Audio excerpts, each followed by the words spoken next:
Graça e paz, irmãos. Amém? Que bom a gente louvar a Deus. Que bom a gente poder declarar suas maravilhas e dizer que só Ele é santo, santo, santo, santo. Que possamos assim adorar o Senhor, a beleza da sua santidade, porque Ele é digno de toda adoração, de todo louvor, de toda honra e de toda glória. E eu sei que você veio hoje à noite aqui para adorar a Deus. Amém? Vamos ficar de pé, vamos orar ao Senhor.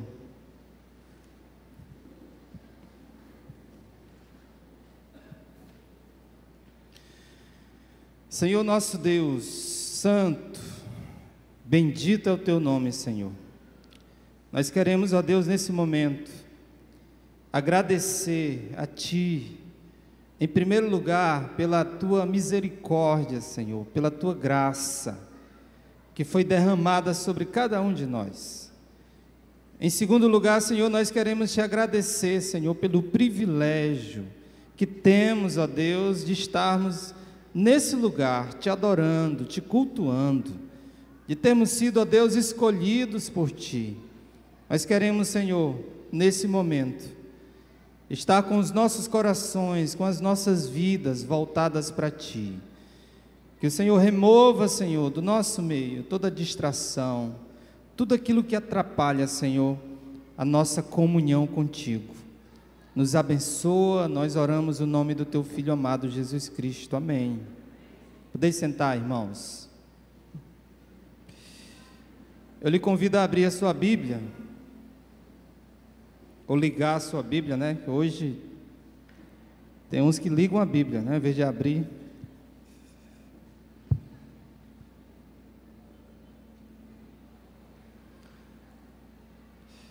Vamos abrir as nossas Bíblias em 1 Pedro, capítulo 2, versículos 9 e 10. 1 Pedro, capítulo 2, versículos 9 e 10.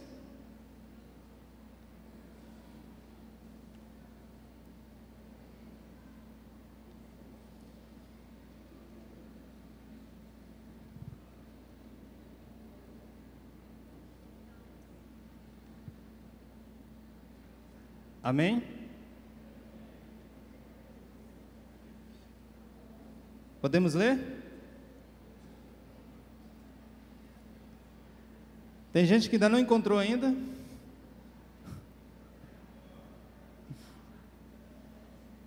Não se preocupe, a gente espera, viu?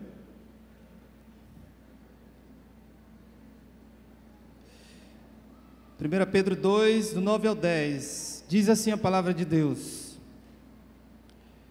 Vocês, porém, são geração eleita, sacerdócio real, nação santa, povo exclusivo de Deus, para anunciar as grandezas daquele que os chamou das trevas para a sua maravilhosa luz.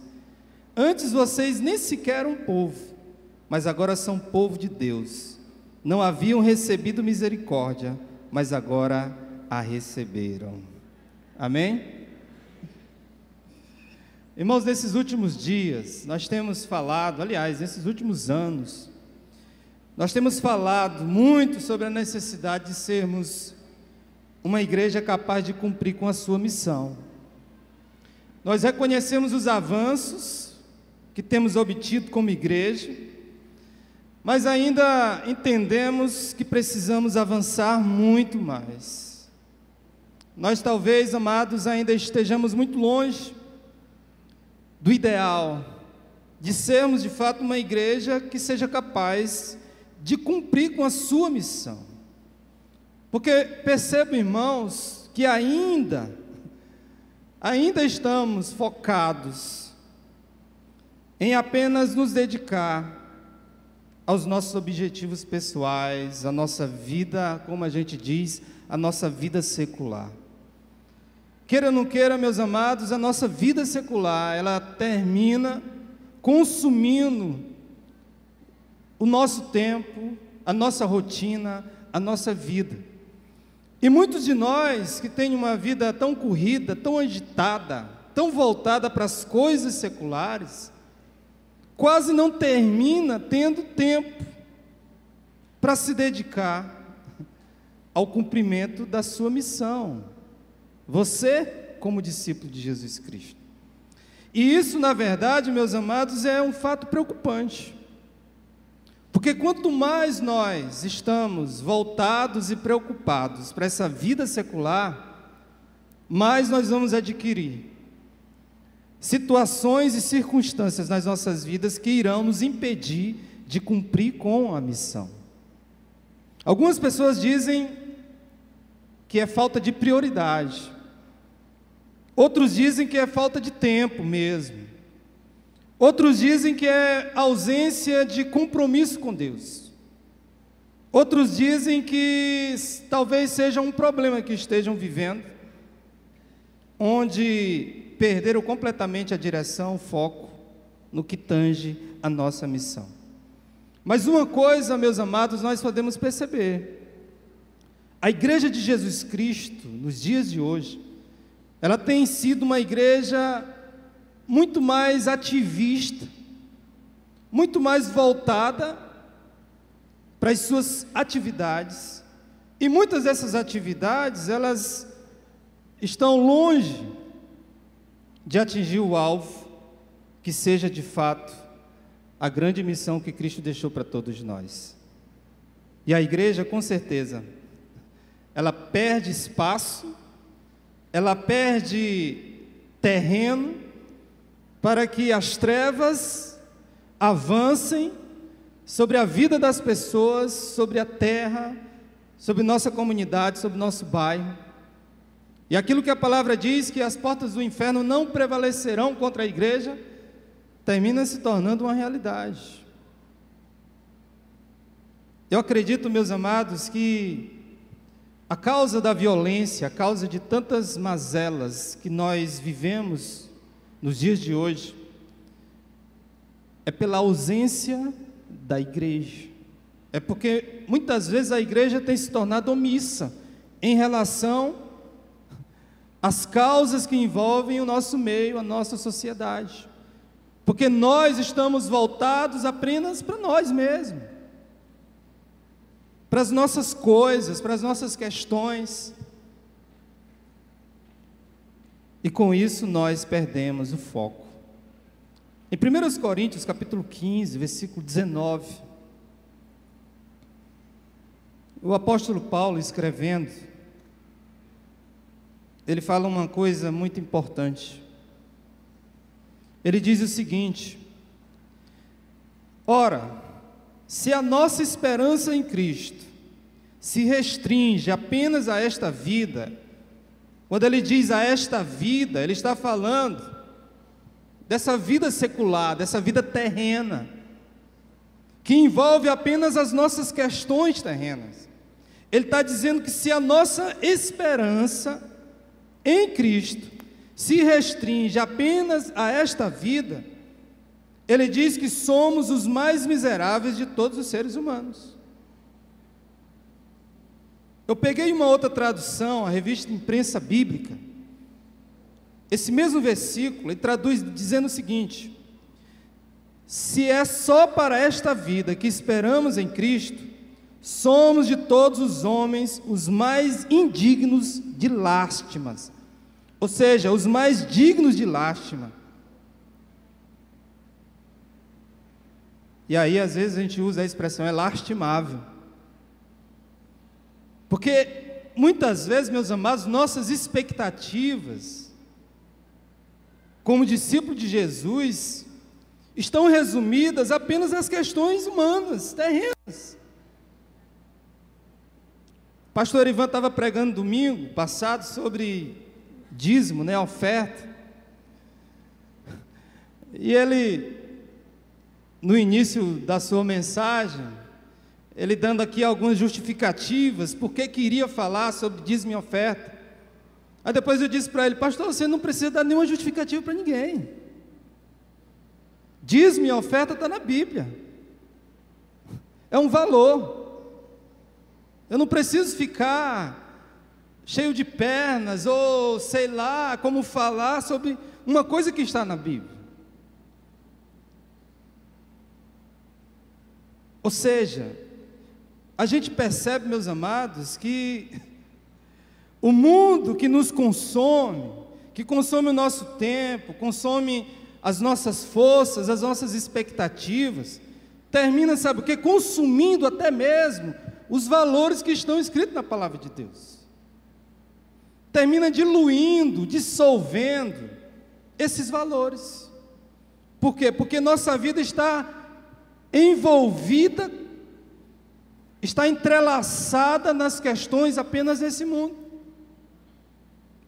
E aí nós esquecemos a razão pela qual Deus nos chamou, a razão pela qual um dia fomos escolhidos por Deus.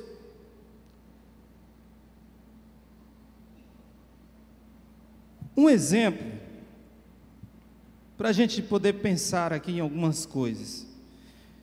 Se formos analisar, por exemplo, nossas rotinas, seu dia a dia, eles estão mais voltados para o quê?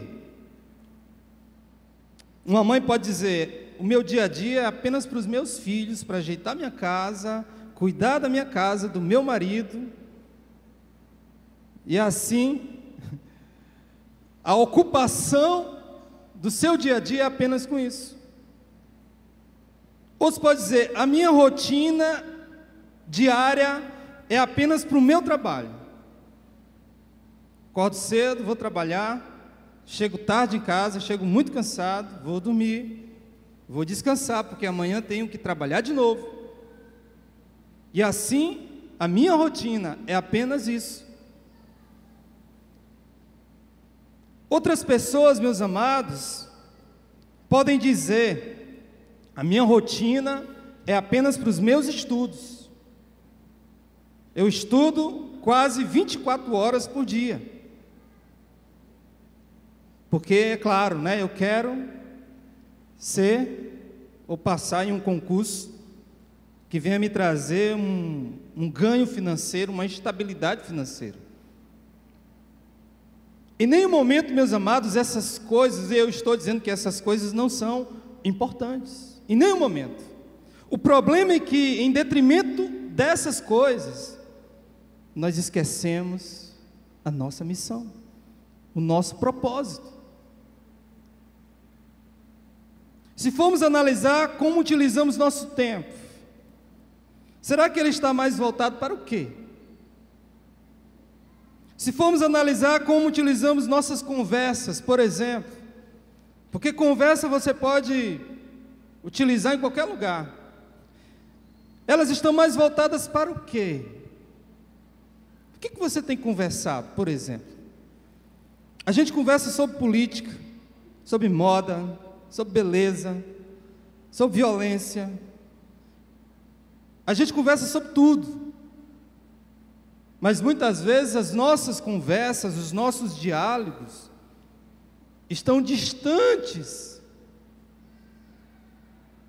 daquilo que Deus espera de mim, de você, no que diz respeito, por exemplo, ao papel de influenciar outra pessoa com a palavra de Deus, com uma palavra que vá ao coração daquela pessoa, à vida daquela pessoa. Eu entro às vezes no Facebook e raramente, eu não sou daqueles facebookeiros, né? Usando até aqui essa linguagem, mas eu vejo as pessoas falando sobre tudo,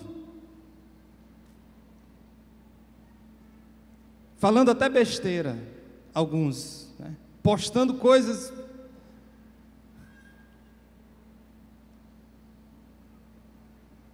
Se formos analisar nosso coração, por exemplo, para onde ele está mais inclinado? Para o que o seu coração se inclina? Onde está o teu coração? E a Bíblia diz: onde está o nosso coração, há também o nosso tesouro, né? As coisas que nós valorizamos que nós achamos importante. A grande questão é a seguinte: o que nós temos feito com o nosso chamado? Aliás, será que você se sente chamado por Deus? Quem aqui se sente chamado por Deus? Levanta a mão aí. Você se sente chamado por Deus? Deus lhe chamou? Agora, Deus lhe chamou para quê? Você sabe para que Deus lhe chamou? Às vezes eu posso dizer assim: não, eu me sinto chamado por Deus, mas para quê?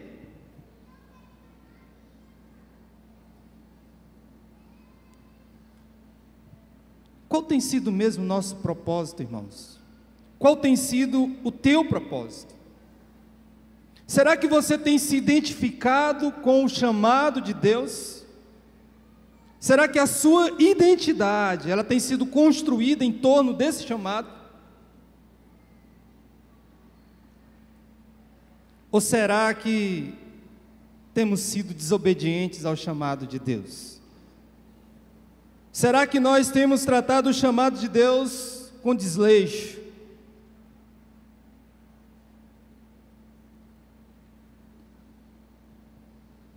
Quando a igreja, irmãos, não é capaz de identificar o propósito do seu chamado, ela perde a razão da sua existência.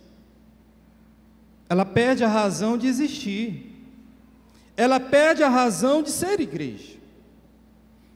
Porque Jesus, quando chama a sua igreja, Ele chama com um propósito. Às vezes nós vamos num pequeno grupo, por exemplo. E aí quando chegamos lá no pequeno grupo, só tem crente.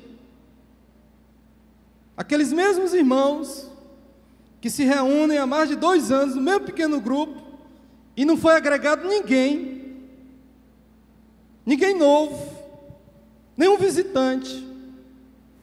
Aí eu pergunto para você: será que esse pequeno grupo está cumprindo com sua missão? Aí às vezes a gente diz assim: irmão, mas a culpa é do líder do pequeno grupo. Geralmente sempre a culpa é do líder, né? Eis uma questão que nós precisamos estar mexendo. Eis uma questão que nós precisamos, irmãos, estar nos perguntando, nos questionando.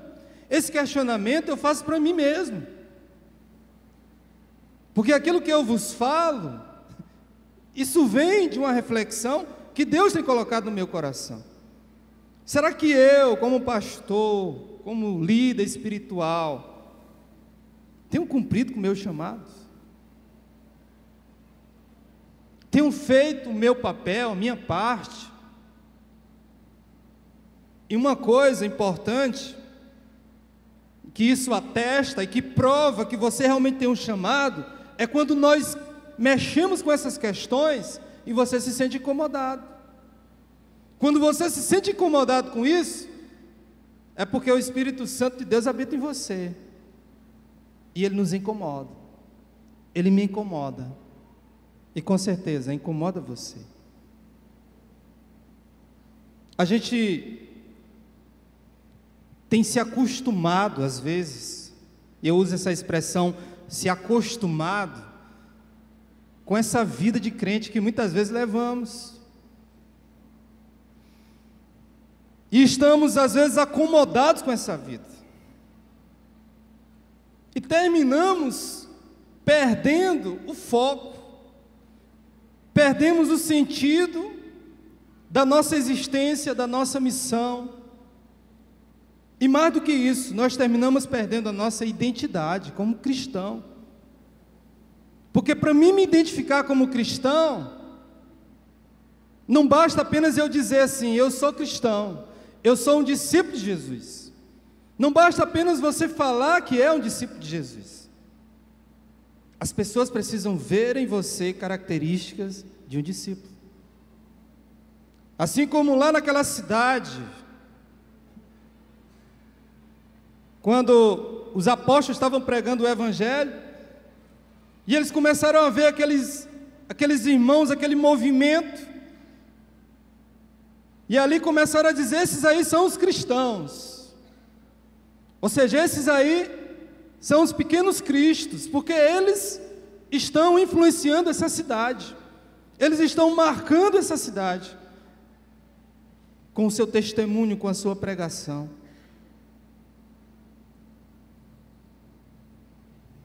Esse texto do apóstolo Pedro, capítulo 2,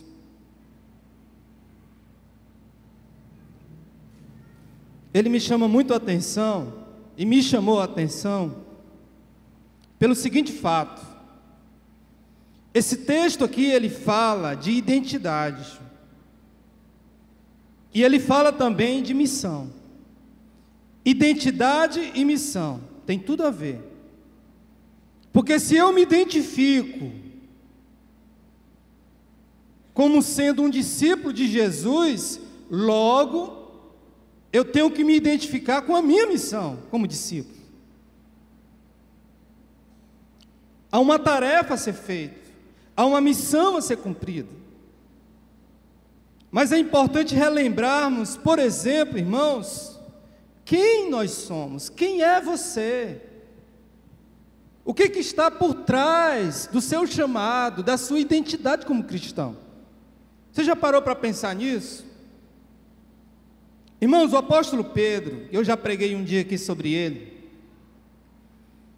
Pedro era um apóstolo ou um discípulo de Jesus que tinha uma característica muito forte, um temperamento muito forte.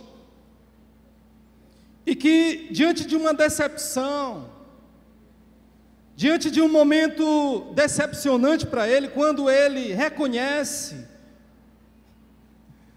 a sua fragilidade, a sua covardia diante de Deus, quando nega o Senhor Jesus, aquele apóstolo, aquele discípulo, ele se torna um dos maiores pregadores e um dos maiores influentes da igreja cristã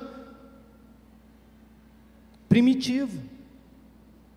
E ele escreveu cartas. Pedro escreve 2 cartas. Interessante observar que as cartas de Pedro, elas não são escritas para uma igreja local, tipo a igreja em Laodiceia, a igreja em Tessalônica, a igreja em Corinto. A carta de Paulo é escrita para a igreja dispersa. O que é isso aí, pastor? A igreja dispersa. É porque no período em que Paulo escreve a sua carta, a igreja passava pela maior perseguição que a igreja primitiva já havia passado.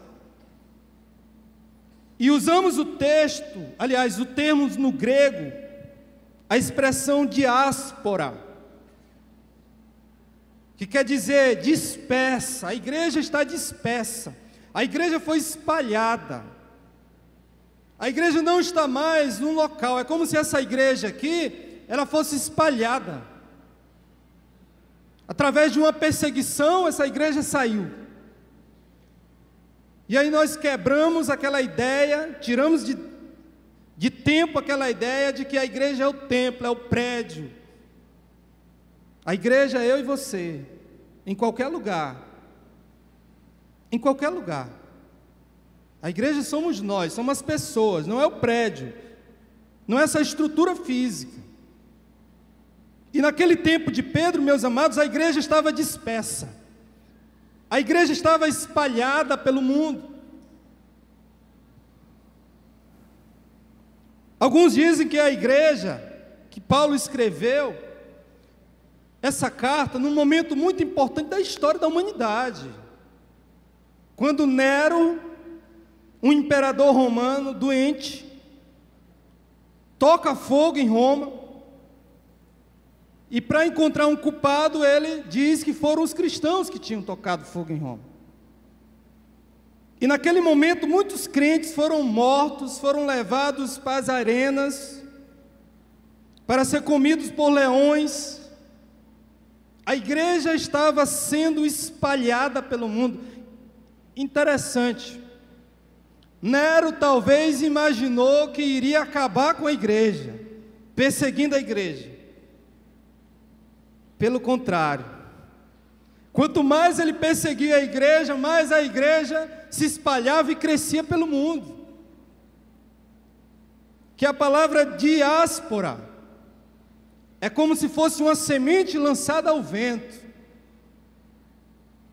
É como se você tivesse um saco de semente e o vento batesse nessas sementes e elas fossem espalhadas pelo vários terrenos, e ali nascia uma árvore, uma árvore, uma árvore, uma árvore, e a igreja ia se espalhando pelo mundo. E Pedro, meus amados, ele tinha uma preocupação muito grande, porque a igreja não estava mais junta, unida. A igreja agora estava espalhada. E ele então resolve escrever cartas para esses irmãos. E o objetivo da carta era exortar os cristãos dispersos a permanecerem firmes, a não retrocederem na sua fé, porque eles iriam para lugares distantes, eles iriam para culturas diferentes, eles iriam lidar com situações difíceis, e ele pede para que a igreja, os irmãos, permanecessem firmes.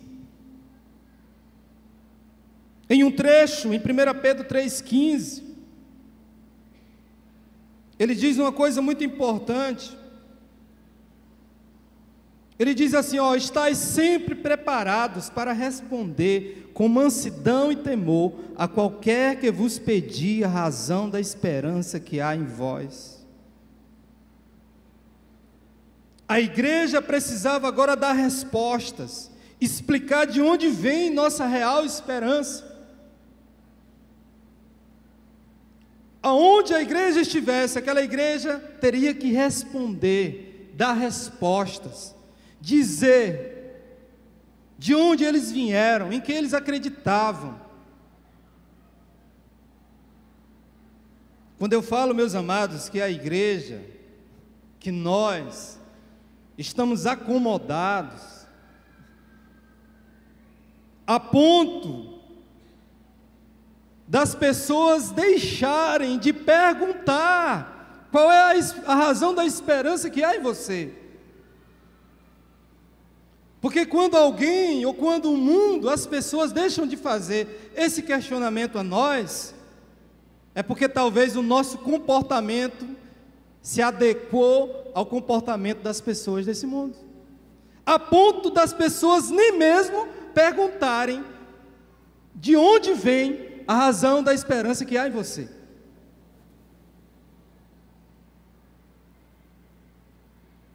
Qual é a razão da nossa esperança? Qual é a razão da sua esperança? Qual é? Cristo é a razão da minha esperança. E às vezes eu vejo você lutando, achando que a sua esperança está nas coisas desse mundo aqui, Você não dorme, você está doente, uma ansiedade tremenda, tudo ligado às coisas desse mundo, que corrói você, que destrói, e mostra que a razão da sua esperança não é Cristo, mas é as coisas desse mundo.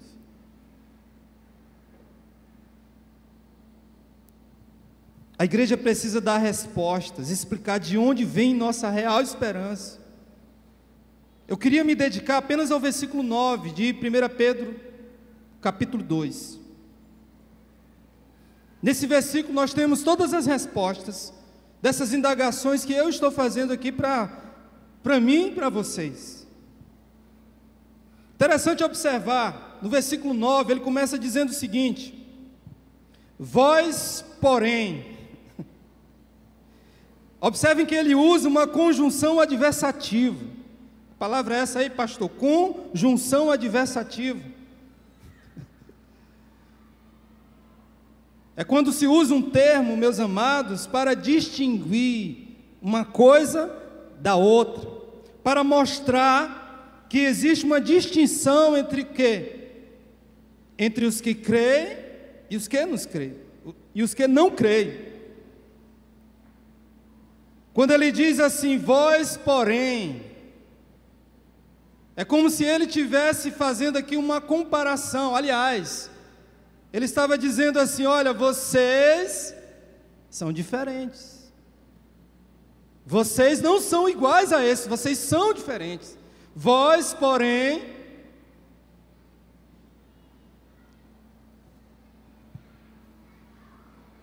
essa diferença, meus amados, ela deve ser notória. Ela deve ser tão notória a ponto de trazer incômodos para aqueles que vivem ao nosso derredor. Ou de forma inversa, ele deve ser tão notório a ponto de fazer com que aquelas pessoas que estão ao nosso derredor sejam influenciadas, como a igreja de Atos, que caía na graça do povo. A Bíblia diz isso lá no capítulo 2 de Atos: a igreja caía na graça do povo, diante das suas ações, diante do seu trabalho. Jesus usa a expressão parecida para diferenciar o comportamento dos discípulos. Jesus usa, por exemplo, a expressão: entre vós não seja assim. Ou seja, entre vocês não seja assim. Ou seja, o comportamento de vocês não deve ser como o daqueles. Em Mateus 20, 26, quando os discípulos imaginavam que Jesus estava criando um bando de pessoas importantes, ele ia conquistar o mundo e aqueles discípulos iam ser pessoas importantes. E Jesus disse: entre vocês não deve ser dessa forma. Não deve pensar como os poderosos aí.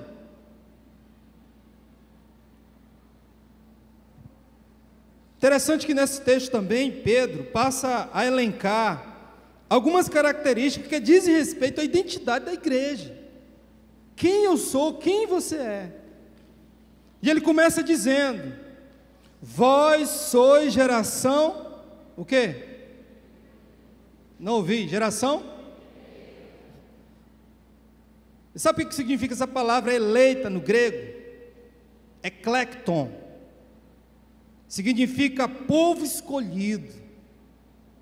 Vocês são um povo escolhido. Interessante que o judeu, ele reivindicava essa atribuição apenas à nação de Israel. O judeu achava que eles eram os exclusivos, os únicos escolhidos por Deus.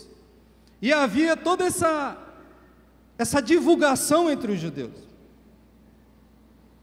Interessante que Pedro, ao escrever nesse versículo, em sua carta, ele não faz distinção entre judeu, entre gentil, entre grego, entre preto, entre branco. Ele não faz nenhuma distinção aqui nesse texto. Ele diz: vós sois a geração eleita.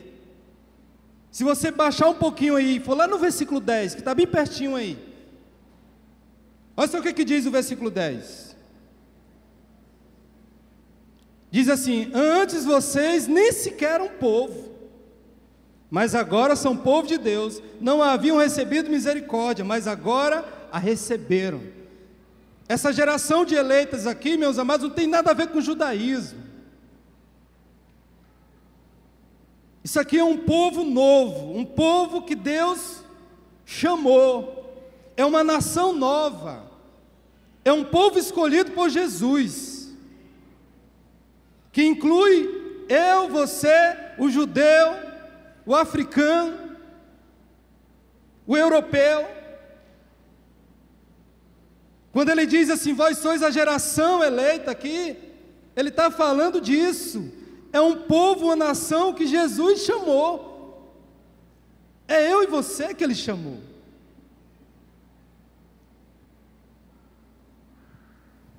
Esse novo povo, meu amado, que surge, não é oriundo do judaísmo, da lei de Moisés, mas um povo escolhido pelo próprio Cristo. João 15,16, ele diz: não foste vós que me escolheste, mas eu vos escolhi. Deus escolheu você para pertencer ao seu povo.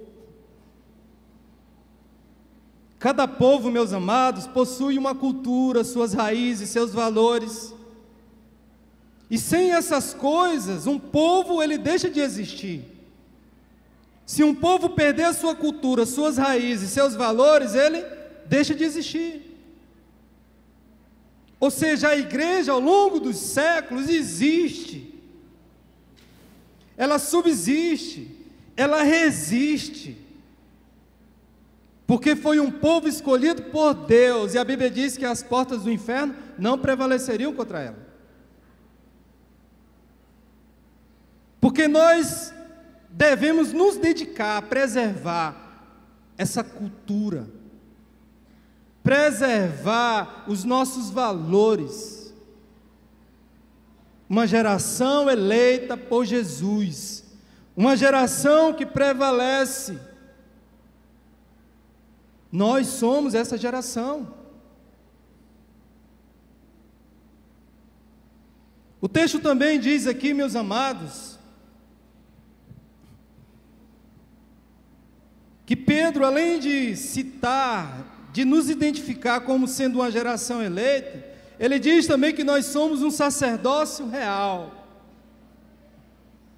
Você sabe qual era o papel de um sacerdote no Velho Testamento? O sacerdote era um representante de Deus perante o povo. Ele fazia um papel de intermediário. Deus não se relacionava com o povo. Deus se relacionava com o sacerdote, e o sacerdote se relacionava com o povo. Havia um intermediário entre o povo e Deus, e esse intermediário era o sacerdote. E aqui Pedro acrescenta mais uma atribuição a esse sacerdócio. Ele não diz que não é apenas um sacerdote, ele diz que é um sacerdote real. Um sacerdote real que está ligado a um rei, a um reino. E quem é esse rei? De onde é esse reino? Um sacerdote real que está a serviço de um rei, o rei Jesus, ao seu reino, o reino de Deus. Apocalipse 1:6, se você abrir aí sua Bíblia.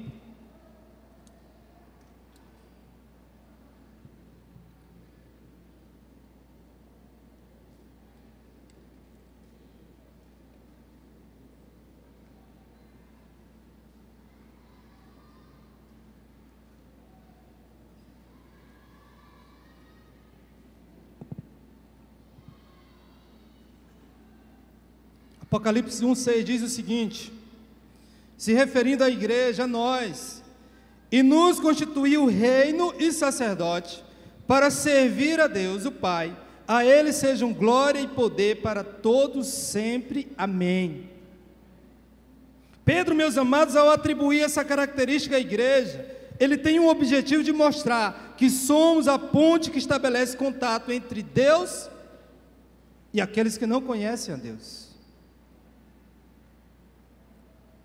Não como lá no Velho Testamento, porque Deus hoje ele é relacional, Ele se relaciona com todos e quer se relacionar com todos. Mas quando Ele diz que somos sacerdócio real, ou sacerdote real, Ele está dizendo que esse relacionamento que temos com Deus, ele é um relacionamento que sai de nós e chega até aquelas pessoas que não conhecem a Deus. De alguma maneira você tem um papel de intermediar, de levar, de transmitir. Quando Jesus diz que nós somos o sal da terra, quando Jesus diz que somos a luz do mundo, o que Ele está querendo dizer com isso?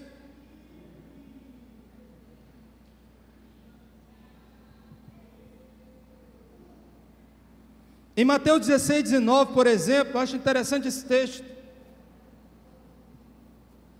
mostrando o papel que nós temos de ligação entre Deus e os homens, as pessoas, que você tem, que eu tenho. Quando Jesus olha para Pedro e diz: Pedro, eu darei a ti as chaves dos céus.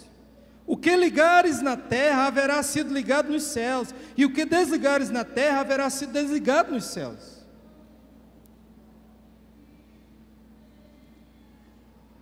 Deus está dizendo o que para Pedro? Jesus está dizendo o que para Pedro? Você tem um papel importantíssimo, meu amigo. O seu papel é levar as pessoas até mim. É conduzir essas pessoas até a minha presença, para que haja um contato, para que haja uma ligação. Eu estou te dando a chave dos céus. Você pode acionar os céus. Você pode invocar o meu nome.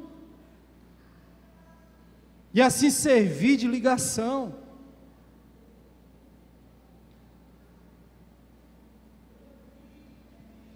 Como é que nós fazemos essa ponte, meus amados, entre Deus e os homens? Como nós somos usados? Através das suas orações. Você sabia que antes de você se converter, talvez alguém já orava por você? Hã? Você sabia que você era fruto de oração? Às vezes nem sem conhecer a pessoa, alguém já orava por você. Alguém já fazia uma ligação, dizia: Senhor, ora por aquele camarada ali. Ora por fulano, Senhor. Intercede por ele.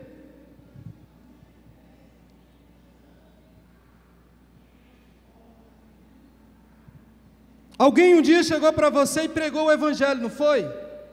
Foi ou não foi? Alguém um dia chegou para você e falou das maravilhas de Deus. Ele fez uma ligação das coisas de Deus e levou até você. Uma ponte, papel do sacerdote. Através do testemunho, através das ações de amor, através das ações sociais.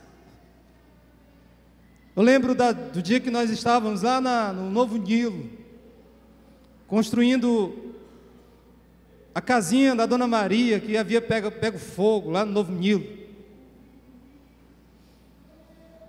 E a gente, aquele grupo de irmãos trabalhando lá o dia todo.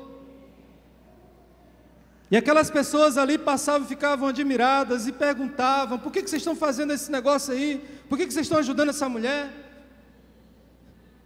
Vocês estão sendo pagos por isso? Sabe o que as pessoas viam em nós? Amor. Fazendo algo por amor. De graça, sem receber nada em troca. E sabe o que isso traz? Que efeito isso traz para uma comunidade?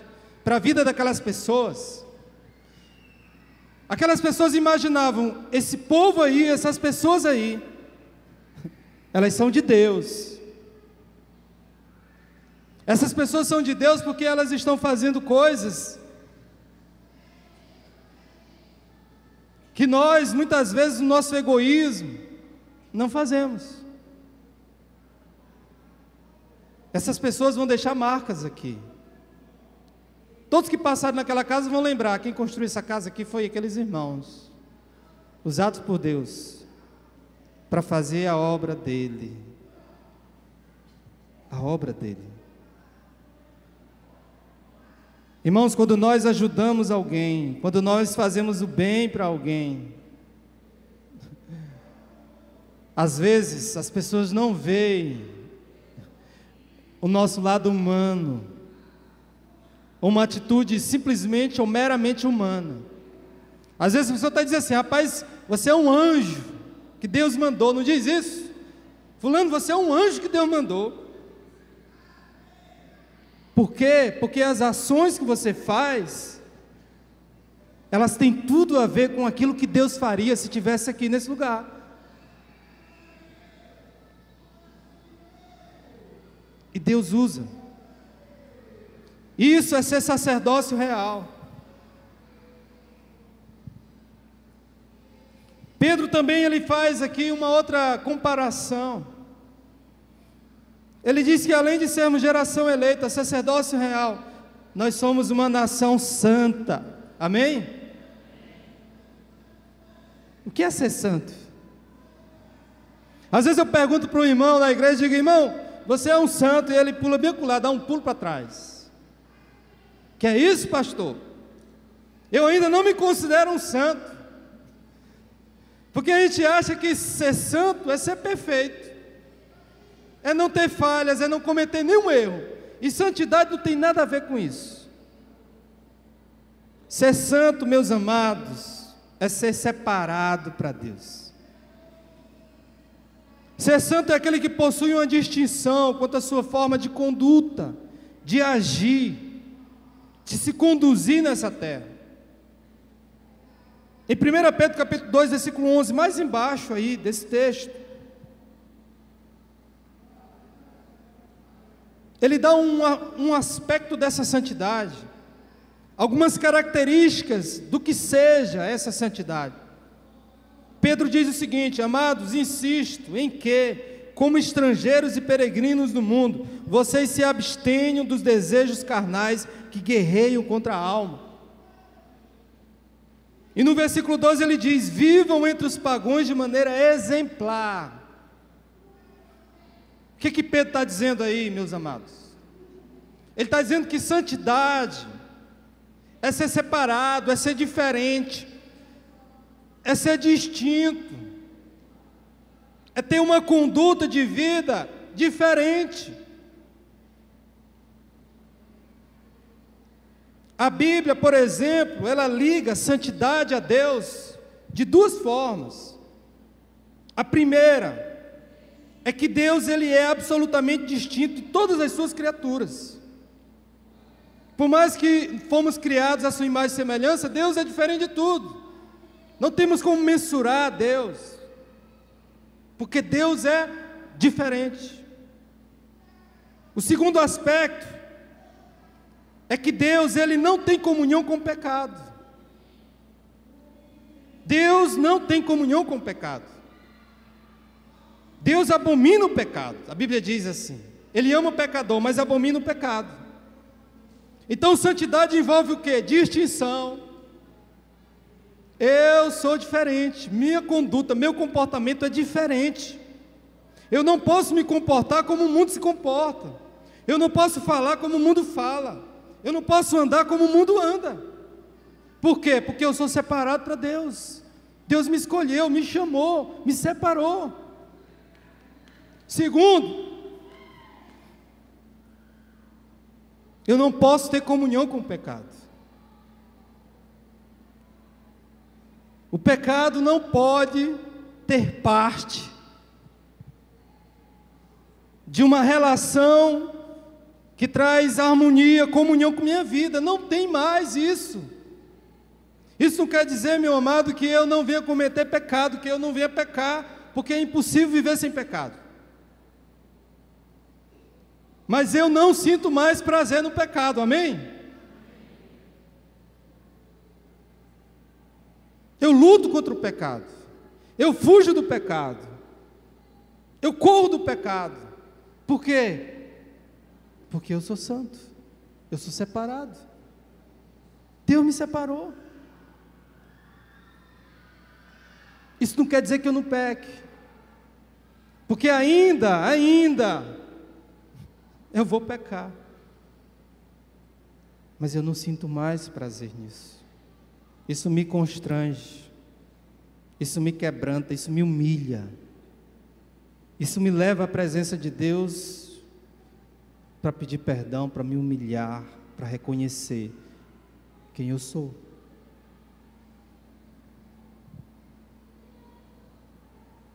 Em 1 Coríntios capítulo 1, versículo 27,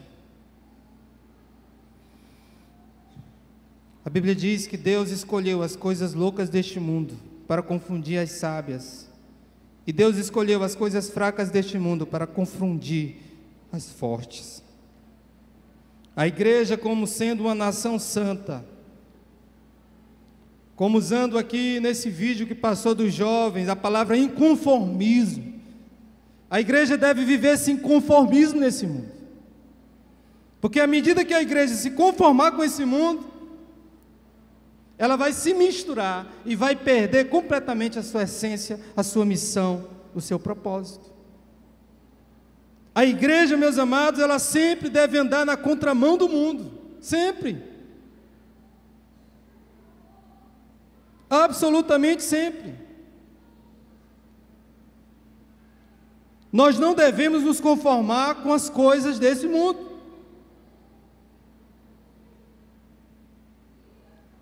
Por quê? Porque somos uma nação santa. Por último, eu queria encerrar dizendo que Pedro ainda qualifica a igreja, dizendo que somos um povo exclusivo de Deus. Quando é que uma coisa passa a pertencer a nós, a você? Quando é que algo passa a pertencer a você? Quando você compra aquilo, não é verdade? Quando você tem capacidade de comprar. Interessante esse texto, com esse termo, quando ele diz povo exclusivo de Deus, nos mostra que Deus tem poder de posse sobre nossas vidas. Ele está dizendo o quê? Que nós não pertencemos mais a nós mesmos. De que alguém nos comprou, alguém te comprou. Em 1 Pedro 1, 18, 19,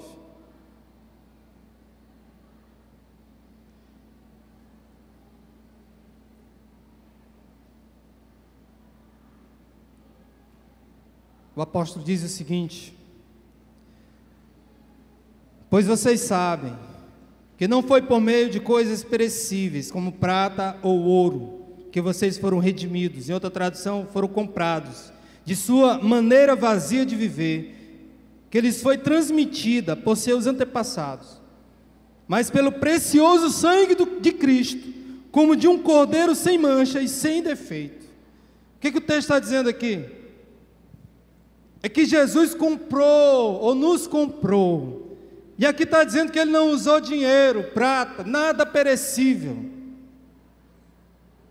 Sabe o que Ele usou para nos comprar? O seu precioso sangue. Porque a única coisa que poderia nos comprar era o sangue de Jesus. Porque nós não valíamos nada. Aliás, não valemos nada. Você não vale nada. Porque ninguém queria nos comprar, ninguém podia nos comprar. Mas Deus amou o mundo de tal maneira que deu seu Filho unigênito, para que todo aquele que nele crê não pereça, mas tenha vida. Ele nos comprou com seu sangue. Amou você a ponto de lhe comprar. A ideia, meus amados, que passa aqui é quando um escravo, por exemplo, que vive diante da sua alforria, né? Aliás, que deseja a libertação, a alforria.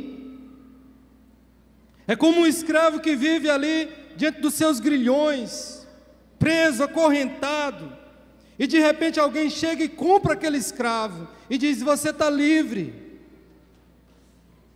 que paga um preço alto por ele. E a ideia é essa mesmo: Jesus nos comprou, nos libertou da escravidão do pecado. Você é livre, Ele libertou disso, Ele pagou o preço por você.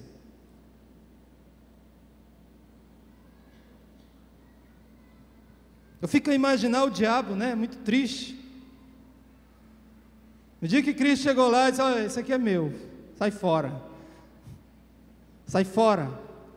Tu não tem mais poder sobre isso aqui é meu, pertence a mim. Pertence a mim, é meu. Um dia o irmão estava com uma polêmica dizendo assim: rapaz, pastor, me diga uma coisa, você acha que um crente pode ser possesso pelo diabo, pelo demônio? E aí é uma questão polêmica, né, que se levanta. Aí eu tenho uma teoria, aliás, eu acredito que aqueles que pertencem a Cristo, que foram lavados e redimidos pelo sangue de Jesus, o demônio não tem parte com eles.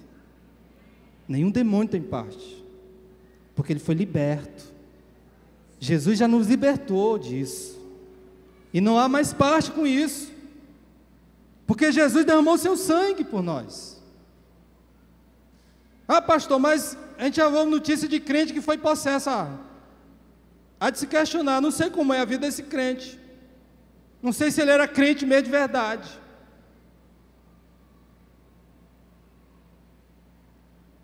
Cristo nos comprou, somos propriedade exclusiva dele. O diabo, para tocar em Jó, foi pedir licença a Deus. Senhor, me diga uma coisa aqui, ó, posso ir lá? Foi pedir autorização de Deus.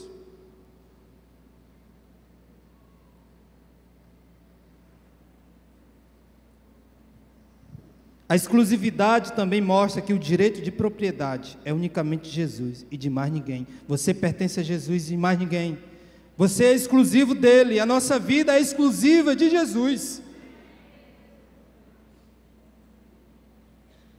Exclusividade. Não é como as camisas lá da Riachuelo, né?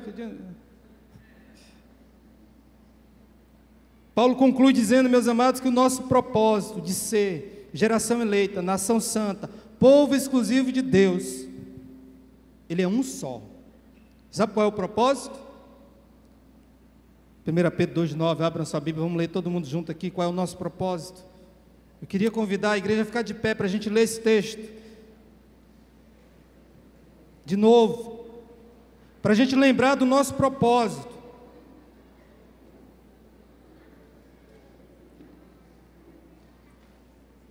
Vamos lá dizer, gente: vós, porém, são geração eleita, sacerdócio real, povo exclusivo de Deus,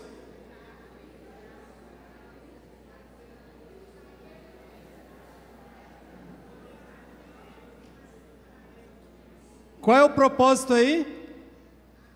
Deus nos chamou para anunciar as grandezas daquele que nos chamou para a sua.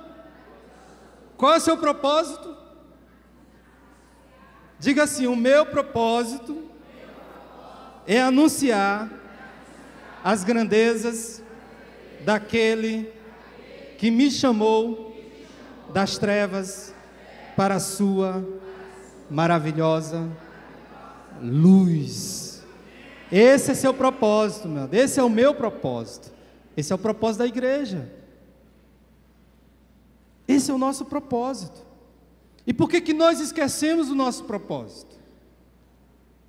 Por que nós nos acomodamos? Por que nós não estamos, irmãos, anunciando o evangelho para as pessoas? Testemunhando? Por que os nossos pequenos grupos, seu pequeno grupo, não está cheio de visitante? Por quê? Por que seu PG não tem visitante lá? Tem alguma coisa errada com isso. O nosso papel, o nosso propósito é anunciar as grandezas daquele que nos chamou das trevas para a sua maravilhosa luz.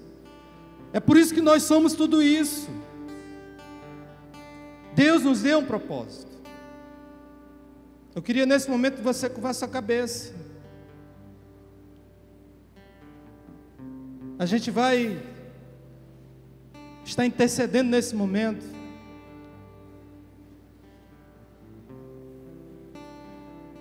Pela igreja, por nós somos a igreja. Pelo nosso propósito como igreja. Deus deixou bem claro aqui qual é o seu propósito, qual é o meu propósito.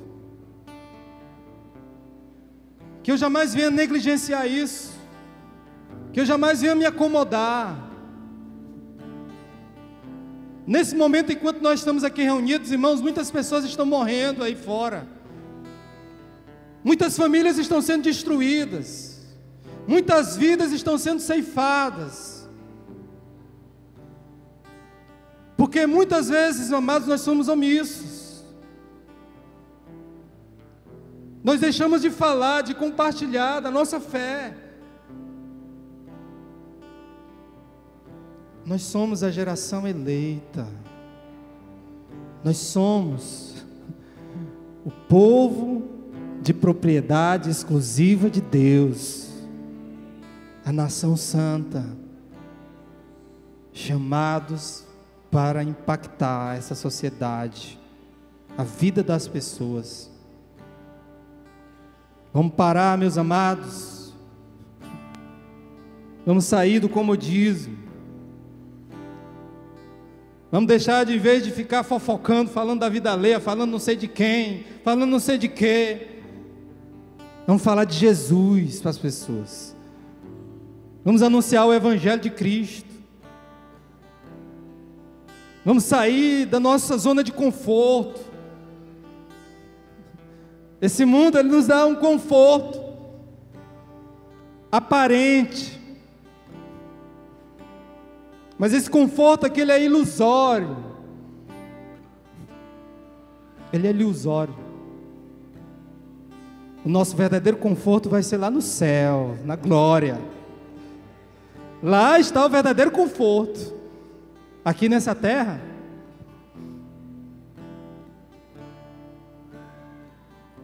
Deus nos chamou das trevas para a sua maravilhosa luz, para anunciarmos o Evangelho de Cristo.